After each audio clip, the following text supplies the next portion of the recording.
Division. One of the four basic operations of arithmetic.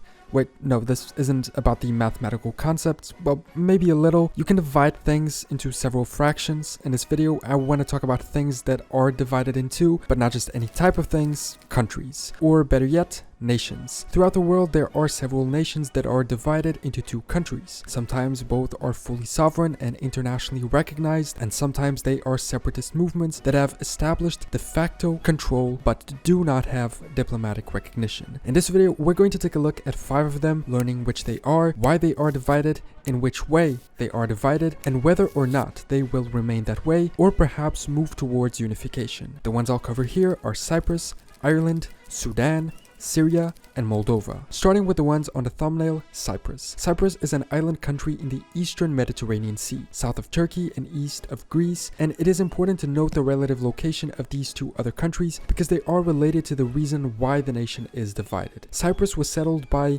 Mycenaean Greeks in the 2nd millennium BC. As a strategic location in the eastern Mediterranean, it was subsequently occupied by several major empires and powers throughout history. One of the last were the Ottomans, which ruled the island for 3 centuries between 1571 and 1878. Cyprus was then placed under the United Kingdom's administration and was formally annexed by them in 1914. The future of the island became a matter of disagreement between the two prominent ethnic communities, the Greek Cypriots, which made up 77% of the population in 1960, and the Turkish Cypriots, which made up 18% of the population. The first, a result of the historical Greek migration towards the island, and the second, the result of centuries of Ottoman rule.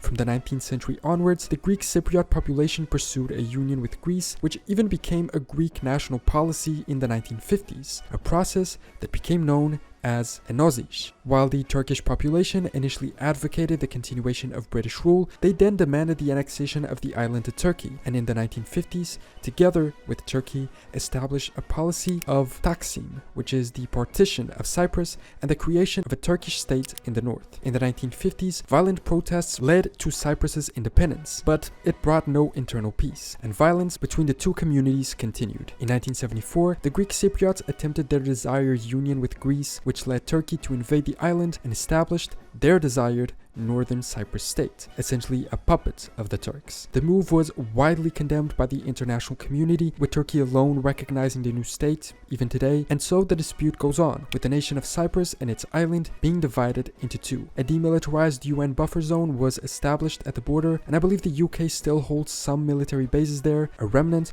of their past rule. Nicosia itself, the capital of the country, is also divided. In this map, we can see it clearly in the middle of the city's ancient walls. Whether reunification is possible or not is hard to tell. I would argue it to be unlikely. The separation of the two led to the displacement of Turks in the south and Greeks in the north, and so effectively there are two nations in the island today, Greeks and Turks. Only if they are able to accept each other as Cypriots above all else will they have a chance at reunifying. Before we move on with the video, a quick 1-minute message from today's sponsor, Masterworks. Masterworks is the first platform for buying and selling shares, representing an investment in iconic artwork. The country divisions I mentioned point out an ever-growing issue in today's world, instability. Like we see, this instability reaches cultural and political levels, but also economic ones. Because of it, a lot of financial institutions are emphasizing the need to invest in alternative assets. Masterworks is a great example of one. What they do is buy contemporary art by icons like Picasso or Banksy. They then break that art into shares so you can invest in it for a fraction of the full cost. Then, when Masterworks resells a painting you've invested in, you get your share of the potential profits. The fact that you invest in a solid physical artwork that actually exists is a much safer option than other virtual investments. And this way, you can own a part of an historical piece of art for a fraction of the cost. So far, they've sold 6 paintings for an average of 29% net return to their investors. Of course, I have to mention that past performance isn't a guarantee of future results, but Masterworks has done so well that there's a waitlist to join their 500,000 members, which you can skip just by clicking the link in the description. Now, back to the video. To the northwest, much further away, is another divided island nation, Ireland. The island of Ireland is divided today into 2 countries,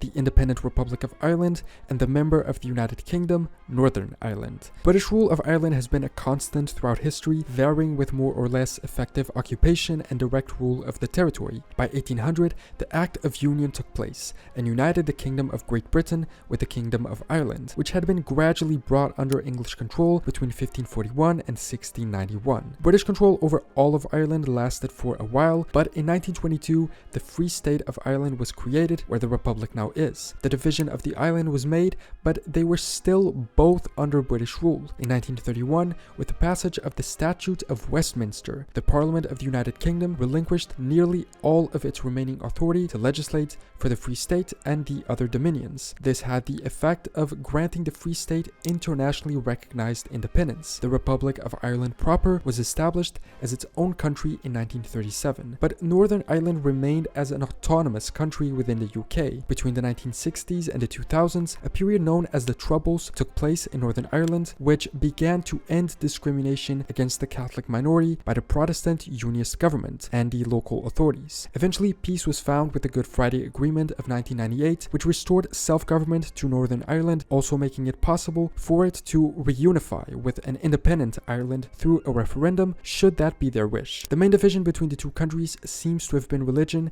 Catholics and Protestants, and this issue seems to be increasingly solving itself, with Northern Ireland having more Catholics than Protestants for the first time ever. With all the issues the UK faces internally, it's not unlikely we will see a reunification of the North with the independent Republic, creating a fully independent and united nation of the island of Ireland. All the way in Africa, Sudan. Ever since 2011, South Sudan broke away from the North, and what was at the time Africa's largest country became divided in two. South Sudan is actually the most recent, widely recognized country in the world. In 2011, a referendum was held to determine whether they wanted to break away from Sudan, with 98.83% of the population voting for independence. The referendum and desire for independence followed years of internal conflict between southern militias and the North's central government. The reason for this conflict was essentially a cultural and religious difference. The North is mostly Muslim, while the South is Catholic or animist. Border disputes still exist today,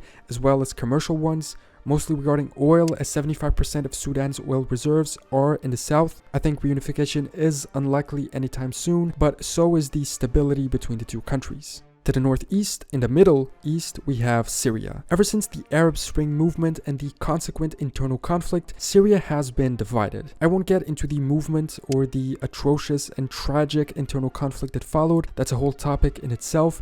I just want to take a look at how the country is today. These are the borders that Syria is supposed to have as a state, and despite having reconquered much of the lost territory at the start of the internal conflict, the Syrian state only controls about 60% of the nation's territory. In this map, we can see it in orange. In green is the territory held by Syrian opposition, just over 10%, and in yellow the areas held by the SDF, which I think are another opposition group. While the internal conflict lasts, it's unlikely the country will reunite. And finally, Moldova. You could argue that Moldova is divided from Romania, having been a part of it in the past and wanting to rejoin in the current days. But what I mean here when I speak of Moldova is the fact that it itself is divided internally, with Transnistria having effectively broken apart. Transnistria is an unrecognized breakaway state within Moldova. They are very close to Russia, which have military bases there. The region's origins can be traced to 1990, during the dissolution of the Soviet Union, when the Pridnestrovian Moldovan Soviet Socialist Republic was established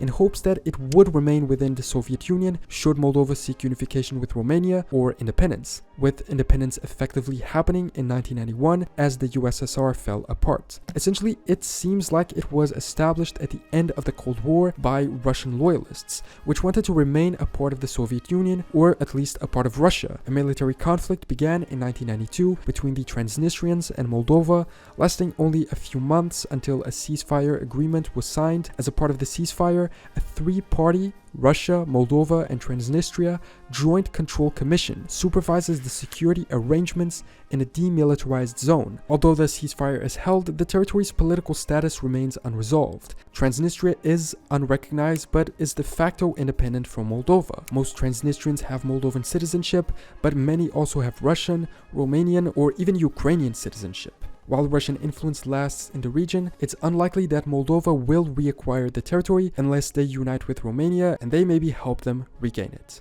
So, those are some of the territories that are divided today in 2022. Cyprus, Ireland, Sudan, Syria, and Moldova. There are obviously more examples like Korea, but I've mentioned that one so many times that I thought we could just skip it here. In the 5 examples we saw, I think we were able to understand how and why these countries are divided and what it might take for them to become reunited in the cases where that is possible. What do you think? Does it make sense for these countries to remain divided or not? Do you think they will reunite anytime soon? And are there any other divided countries that I didn't mention? Let me know in the comments. Thanks so much for watching this video. Subscribe if you want, and I will see you next time for more general knowledge.